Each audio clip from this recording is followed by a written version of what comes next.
जगन्नाथंकर आज जो आरंभ है आज उद्घाटन है जो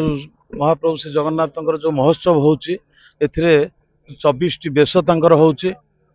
तापर 56 भोग होची एठी यज्ञ चलची एठी महाप्रभुंकर विषय रे प्रवचन चलची स्कंद पुराण रे जहाँ अच्छी आमर जगन्नाथंकर जो नीति नियम जो संस्कृति परंपरा अच्छी ताकू मध्य प्रवचन माध्यम रे आमर आज आरंभ हो 29 तारिख पर्यंत यह चलो आ सो मोट पूरा निर्वाचन मंडली और आखपाखर समस्त लोक आनंद उत्साह लहरी आज माने खोली जाइए आ समस्ते आज गोटे कथा समस्त पार्टी बाहर जय जगन्नाथ जय प्रभु महाप्रभु जगन्नाथ ये गोटे आध्यात्मिक वातावरण परिवेश सृष्टि युवपीढ़ी माने जगन्नाथंकर संस्कृति परंपरा विषय में जानवर आवश्यक अच्छी तेणु आसिले निश्चित भाव में समस्त जो धर्मटा रहिले सिना सब भाईचारार परंपरा ये सृष्टि हम नियाली निर्वाचन मंडली जो भाई भाव में मु चेष्टा करुच्ची जमी भाव में आम अंचल गोटे आध्यात्मिक परिवेश हो आध्यात्मिक भावना नहीं समस्ते भाईचारा रुहतु सुखरे रुहतु भले रुहतु समस्त मंगल हो नहीं ये आमर नियाली माटी तो आध्यात्मिक माटी एठी महाप्रभु श्री जगन्नाथंकर मामू घर जो माधव आमर जो पुण्यात्मा जो पुण्य नदी जो प्राची से प्राची नदी रे आपण जानिछन्ते अष्टशंभु आरंभ करी शोभनेश्वर माधवानंद काकटपुर मंगला जो भाव में प्राची नदी रो इतिहास अच्छी आपण जानिथिबे प्राची नदी ओडिशा रे जेते नदी बही जाइछि किंतु प्राची नदी रे नाँ रे पुराण होइछि। बहुत बहुत धन्यवाद। मुना कल्पत्र खुंटिया श्री जगन्नाथ महोत्सव कमिटर मो कार्यकारी अध्यक्ष अच्छी देखो प्रथमतः है श्री जगन्नाथ महोत्सव उद्देश्य है जगन्नाथंकर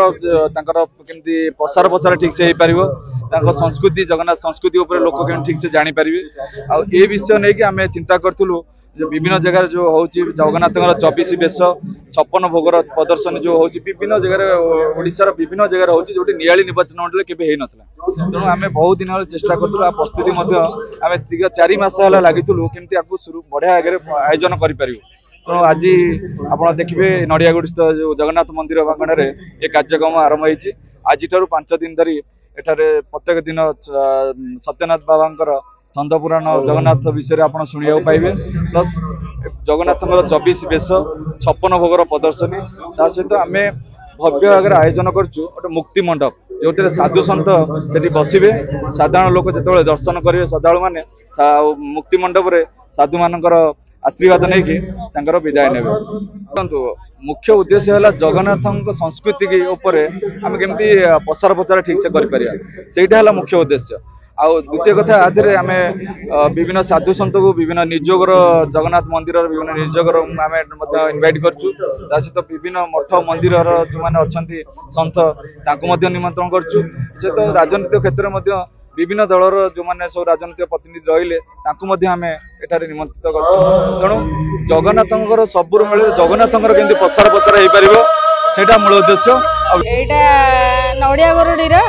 नड़ियागुड़ी पुराण शासन होवर्ष प्रथम आरंभ है जो विधायक जो पदक्षेप नहीं बहुत भल लगुच पदक्षेपटा मुझे भावुँ सक्सेसफुल बहुत बहुत बहुत सक्सेसफुल हम आम जगन्नाथंकर ये जो आमर 24टा बेश ये जो देखा मिलूँ बहुत भल लगुच जगन्नाथ संस्कृतिकर जो प्रचार प्रसार यहाँ गोटे निरा प्रयास यहाँ बहुत भल होती